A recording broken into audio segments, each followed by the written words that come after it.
Hello everyone, कैसे हो आप सब। आई होप आप सब अच्छे होंगे, खुश होंगे, स्वस्थ होंगे, मस्त होंगे।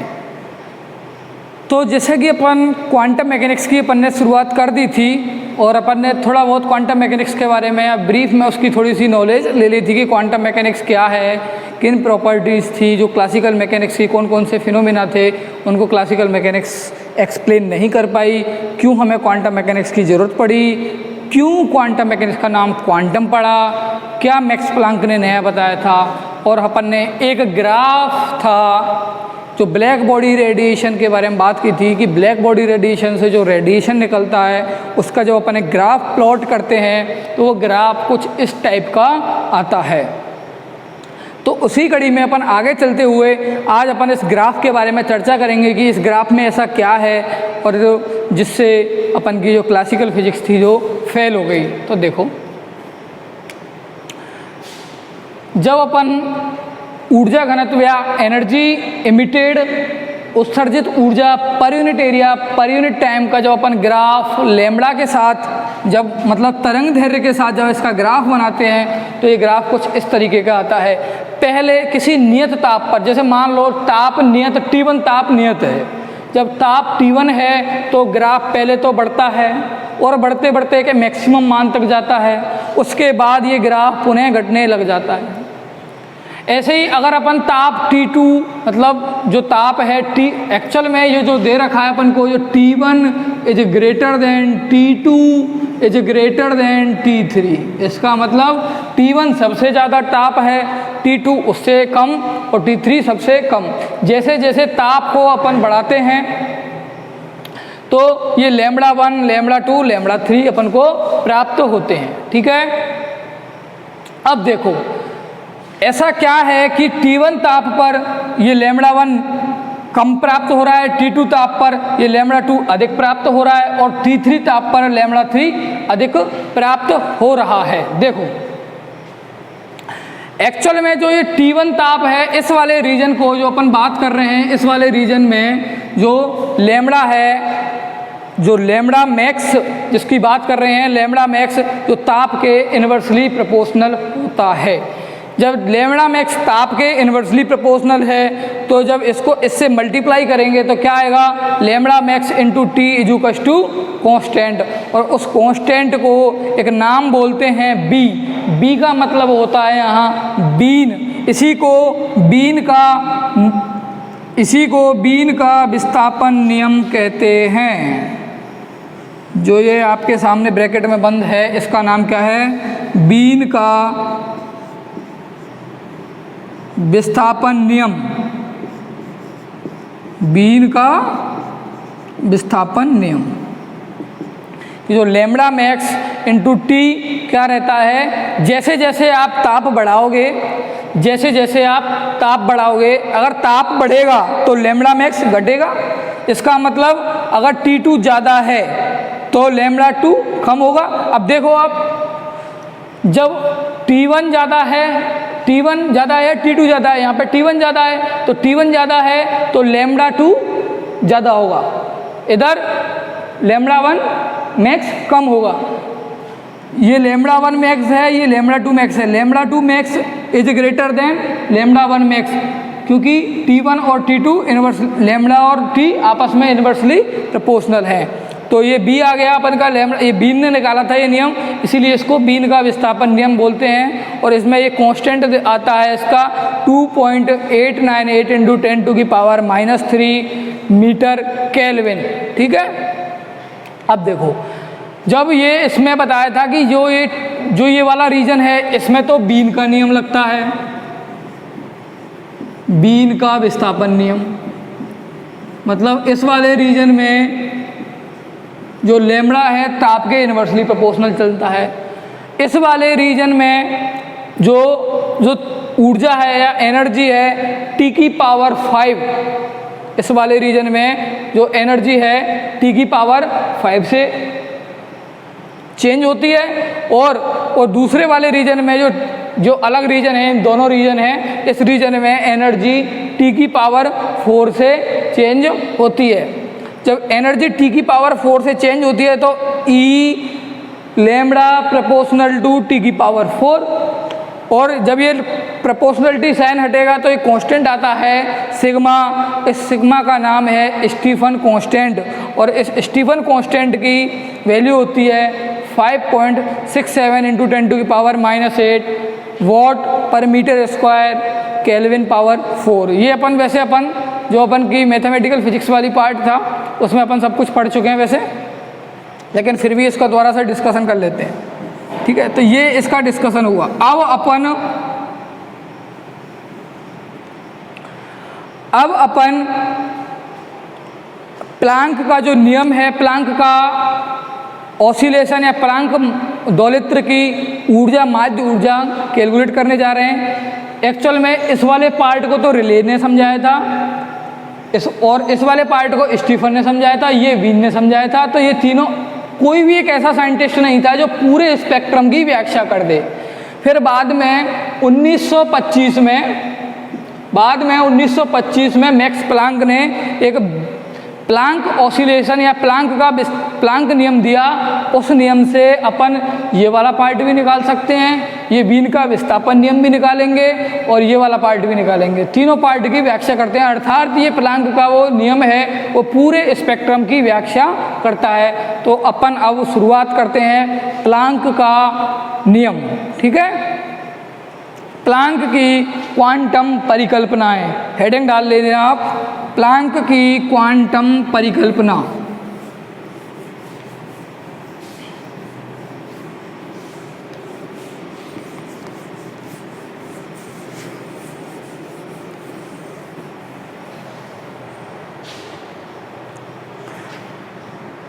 प्लांक ने क्या माना था एक्चुअल में, जैसा कि अपन लास्ट वीडियो में कल बात कर रहे थे कि प्लांक ने जो रिले और जीन्स थे, दोनों साइंटिस्ट थे जो ऊर्जा को सतत मान रहे थे।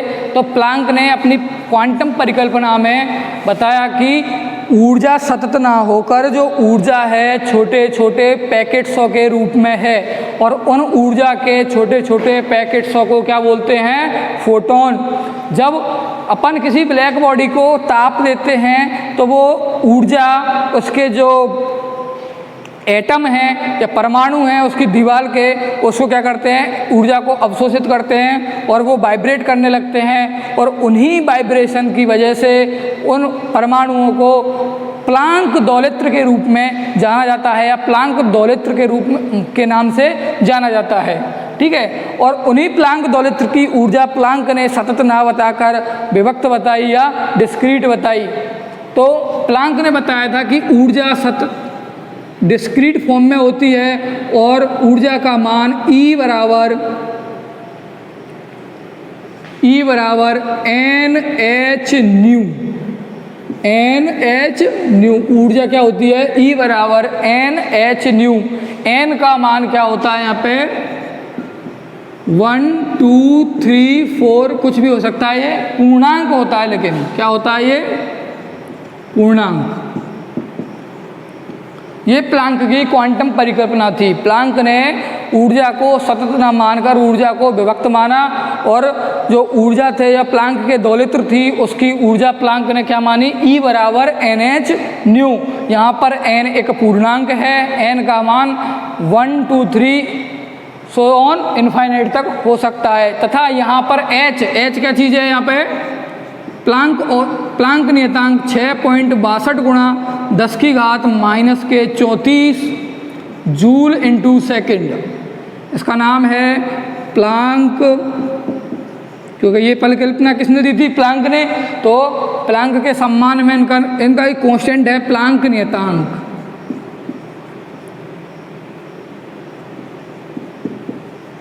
प्लांक नियतांक कितना मान याद होना चाहिए, 6.62 गुणा 10 की घात -34 जूल इंटू सेकेंड। ठीक है, न्यू क्या चीज़ है यहाँ पे, न्यू है जब अपन ऊर्जा देते हैं या ताप देते हैं तो वो एटम वाइब्रेट करते हैं या दोलन करते हैं। तो जिस आवृत्ति से वो एटम या परमाणु दोलन करते हैं या दोलित्र दोलन करता है, उस आवृत्ति को उस प्लांक ऑसिलेटर की आवृत्ति कहते हैं। तो आवृत्ति क्या है, ये न्यू क्या है, आवृत्ति, फ्रीक्वेंसी।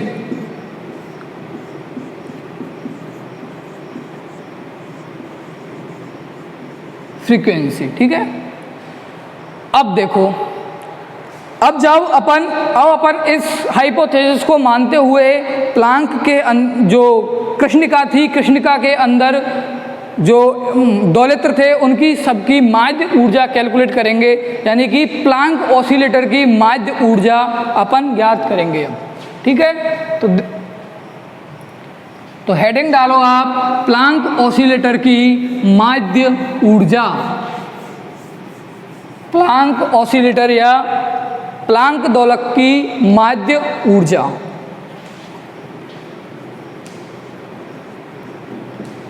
प्लांक दोलक की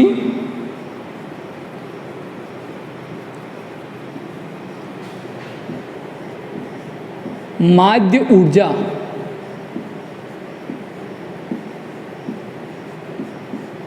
जब प्लांक दोलक की माध्य ऊर्जा ज्ञात करते हैं तो आपने सेकेंड ईयर में 3 स्टैटिक्स पढ़ी थी, Maxwell Boltzmann statics, Fermi Dirac statics और बोस-आइंस्टाइन स्टैटिक्स। तो उसमें से अपन जो क्लासिकल स्टैटिक्स थी, मैक्सवेल बोल्ट्जमान स्टैटिक्स का उपयोग करते हैं कि जो प्लांक ने जो दोलक की माध्य ऊर्जा निकालने के लिए जिस स्टैटिक्स का उपयोग किया था उस स्टैटिक्स का नाम है मैक्सवेल बोल्ट्जमान स्टैटिक्स। उसने मैक्सवेल बोल्ट्जमान स्टैटिक्स का यूज करते हुए उन्होंने माना कि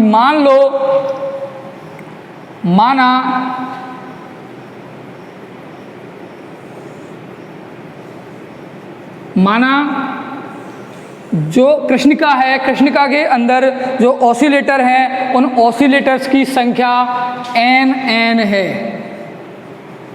n है। और n क्या है, जहां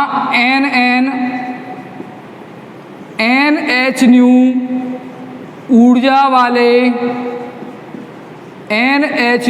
ऊर्जा वाले दोलकों की संख्या,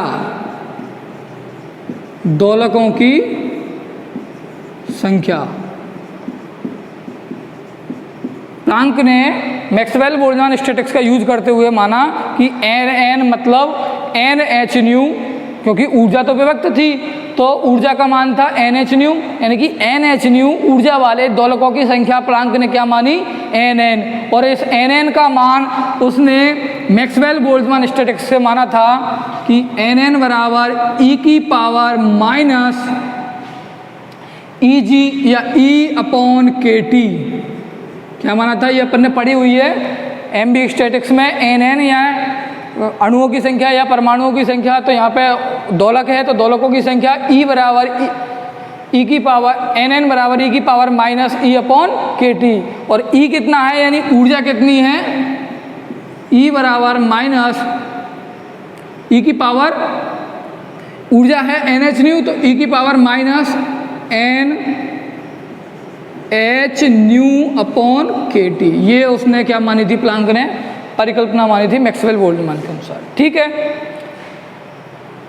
अब मानो कि एक दोलक की ऊर्जा कितनी है, प्लांक के अनुसार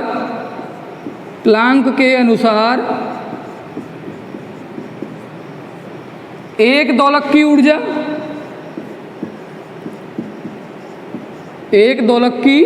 ऊर्जा प्लांक के अनुसार एक दोलक की ऊर्जा थी NH न्यू।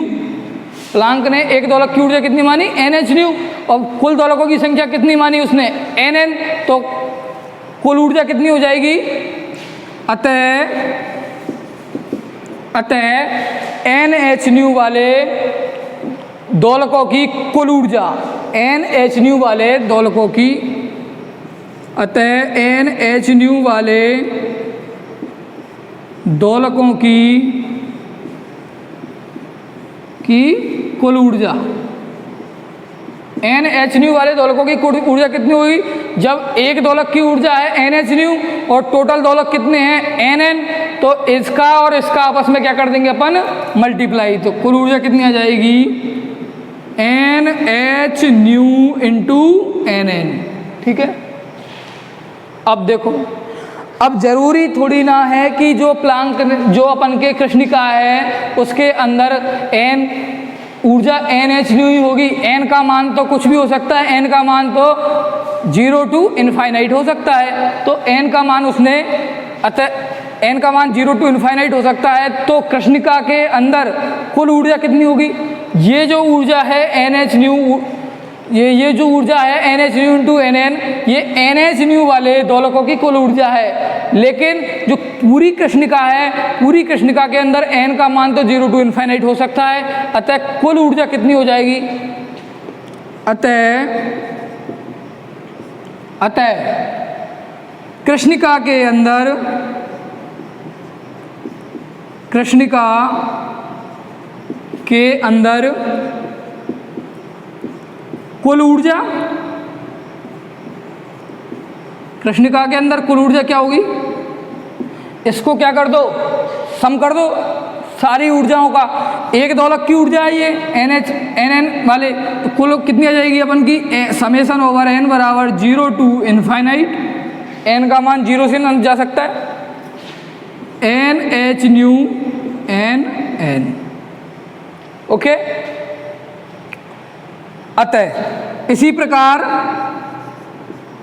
प्रकार कृष्णिका में कुल दोलकों की संख्या, जब NH न्यू वाले दोलकों की संख्या NN है, लेकिन N का मान कुछ भी हो सकता है, तो कुल दोलकों की संख्या क्या होगी? इसका भी समेशन। अतः इसी प्रकार कृष्णिका में कुल दोलकों की संख्या, दोलकों की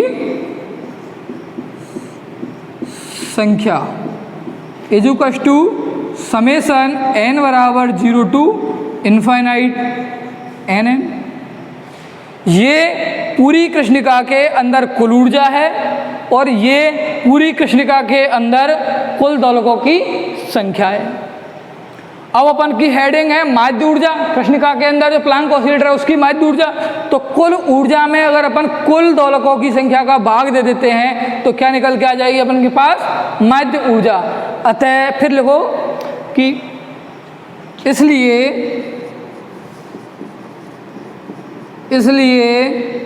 प्लांक दोलक की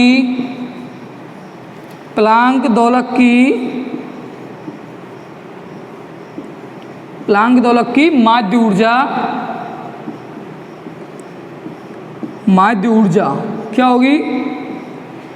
माध्य ऊर्जा को किस सिंबल से नोट करते हैं? एवरेज। ई एवरेज बराबर क्या होगी? कृष्णिका के अंदर कुल ऊर्जा बटे कुल दोलकों की संख्या बराबर कुल ऊर्जा बटे कुल दोलकों की संख्या, कुल दोलकों की संख्या। ठीक है, कुल ऊर्जा अपन की ये रही और कुल दोलकों की संख्या ये रही, इन दोनों को आपस में यहाँ पे लगा दो। इसका मतलब समेशन N बराबर 0 to infinite NH nu NN upon summation N बराबर 0 टू इन्फाइनाइट NN। ओके, यहां तक नोट करो आप सब। अब देखो NN का मान ये रहा, NN का मान यहां पे लगाओ। NN का मान जब यहां पे लगाएंगे तो E एवरेज बराबर E एवरेज, एक बार इसको इरेज कर लेते हैं।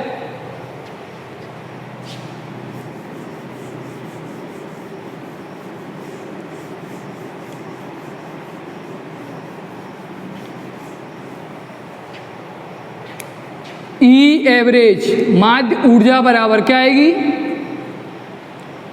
समेशन N बराबर 0 टू इन्फाइनाइट NH न्यू, और NN का मान अभी निकाला था अपन ने कि E की power minus NH new upon KT, तो E की power minus NH new upon KT divided by NN। इसका मतलब समेशन N बराबर 0 टू इन्फाइनाइट और NN क्या है? E की power minus NH new upon K t. Okay, ये एवरेज एनर्जी चल रही है, ई एवरेज। ओके, अब देखो इसको सॉल्व करना है। अब इसको सॉल्व करने के लिए अपन क्या करेंगे, अपन एक नया वेरिएबल मानेंगे। नया वेरिएबल क्या मानते हैं, जो ये एन को छोड़ दो इसके अंदर, H nu upon K T, N को छोड़ो, H nu upon K T को मैं एक नया वेरिएबल मान रहा हूँ, उसका नाम दे देता हूँ मैं कोई एक्स। तो देखो माना H nu upon K T is equals to X. ठीक है, H nu upon K T is equals to X आ गया, तो इसको क्या लिख सकते हैं, अतः ई एवरेज बराबर क्या आएगा, समेसन एन बराबर 0 टू इनफाइनाइट, समेसन एन बराबर 0 टू इनफाइनाइट, मान लगाओ एन एच न्यू ई की power minus n into x upon summation n बराबर 0 टू इनफाइनाइट ई की पावर माइनस एन एक्स। अब देखो एक्स में ला रहे हैं तो इसको भी हटाओ एच न्यू को। अब एच न्यू बराबर क्या आएगा यहाँ से, एच न्यू बराबर एक्स के टी, एच न्यू बराबर क्या जाएगा यहाँ से एक्स के टी। तो इसको ऐसे भी तो लिख सकते हैं, summation 0 to infinite, 0 to infinite n और एच न्यू की जगह एक्स के टी ई की power minus N x upon summation n बराबर 0 टू इनफाइनाइट ई की power minus k n x. Okay, अब देखो इसमें से के टी कॉन्स्टेंट है, इसको बाहर निकालो। जब के टी कॉन्स्टेंट है तो इसको बाहर निकालेंगे तो क्या आएगा, अच्छा इसको एक टर्म और है, इसको कैसे लिख सकते हैं डायरेक्ट, इसको कैसे लिख सकते हैं, देखो एक मिनट देखते चलना इधर।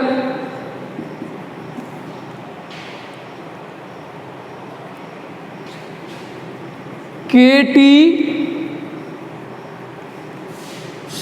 डी डी एक्स, डिफ्रेंशिएशन कर रहा हूं मैं, डी डी एक्स ब्रैकेट शुरू summation N 0 to infinite, summation 0 to infinite N E की power minus N X, N E की पावर माइनस एन एक्स। अब देखो e की पावर माइनस एन एक्स का डिफ्रेंशिएशन करेंगे तो क्या आएगा, e की पावर x का e की पावर x और x हट जाएगा तो एक्स्ट्रा में क्या आएगा माइनस, तो मैं एक माइनस साइन और लगा देते हैं यहाँ पे। अब देखो, अब जब आप इसका डिफ्रेंशिएशन करोगे तो क्या आएगा, e की पावर एन एक्स का e की power n x into minus n, minus minus हो जाएगा प्लस, तो ये आ जाएगा अपन का ये सेम, और x और बच रहा है तो x को अपन यहाँ पे मल्टीप्लाई कर देते हैं, बाहर कर लो, तो अंदर करोगे तो उसमें डिफरेंशिएशन में आएगा तो माइनस एक्स के टी, माइनस एक्स के टी अपॉन नीचे same to same summation N 0 to infinite ई की power minus N x. Okay,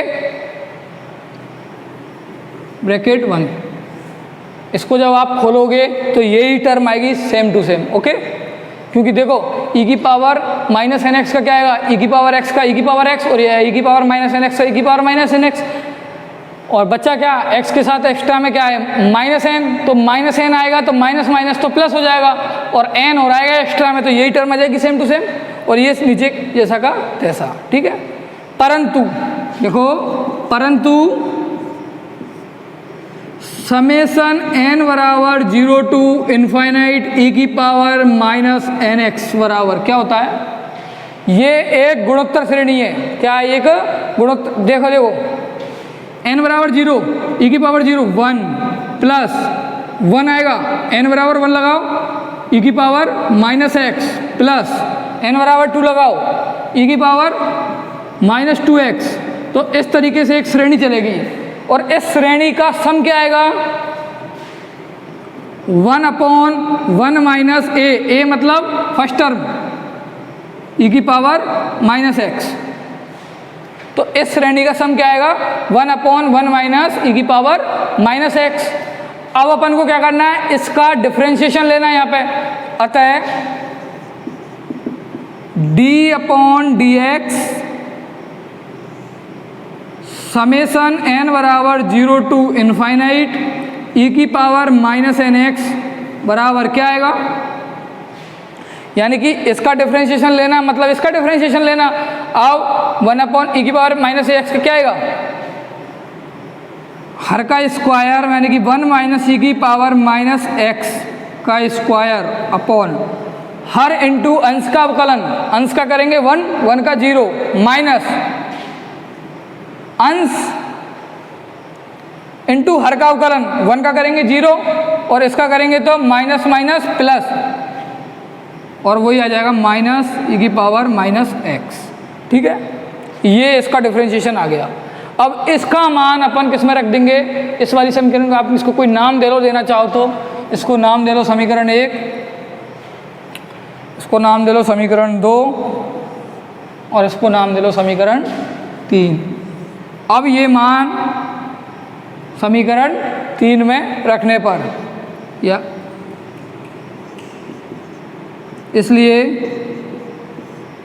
समीकरण 3 से समीकरण 3 में रखोगे मान तो क्या आएगा, ई एवरेज बराबर माइनस एक्स के टी। ओके, और इसकी जगह ये आ गया माइनस ई की power minus x upon 1 minus ई की पावर माइनस एक्स का होल स्क्वायर इनटू ये सेम टू सेम यानी कि इसका मान क्या है, ये रहा, यानी कि उल्टा रख दो इसको 1 माइनस ई की पावर माइनस एक्स अपॉन 1, एक पावर कट जाएगी तो क्या बचेगा एक्स के टी इंटू ई की power minus x upon 1 minus ई की पावर माइनस एक्स। ठीक है, ये टर्म आ गई, ये एक्स है। ठीक है, अब अपन ई की पावर माइनस एक्स का इसमें भाग दो डिनोमिनेटर में। जब ई की पावर माइनस एक्स का डिनोमिनेटर में भाग देंगे तो ई एवरेज बराबर क्या निकल के आएगा, एक्स के टी जैसा का तैसा अपॉन ई की पावर माइनस एक्स का भाग दो इसमें तो अपॉन में आएगा ई की पावर माइनस एक्स, तो ऊपर जाएगा तो ई की पावर एक्स, तो ऊपर क्या जाएगा ई की पावर एक्स माइनस ई की पावर माइनस एक्स अपॉन ई की पावर माइनस एक्स कट जाएगा 1 यानी कि 1। अब x का मान लगा दो, x क्या था अपन का H nu upon K T, तो ई एवरेज बराबर आ जाएगा अपन का H nu upon K T into के टी अपॉन ई की power H nu upon K T minus 1। इसीलिए के टी कट जाएगा तो क्या बचेगा ई एवरेज बराबर एच न्यू अपॉन ई की power H nu upon K T minus 1। तो ये है आपके प्लांक दोलत्र की माध्य ऊर्जा। ठीक है, तो नेक्स्ट वीडियो में इस ऊर्जा को आप याद रखना, नेक्स्ट वीडियो में अपन इस ऊर्जा का यूज करते हुए रिलेजेंस और बाकी के फॉर्मूले कैलकुलेट करेंगे। तब तक के लिए स्वस्थ रहें, घर पर रहें और अपनों का ख्याल रखें। धन्यवाद।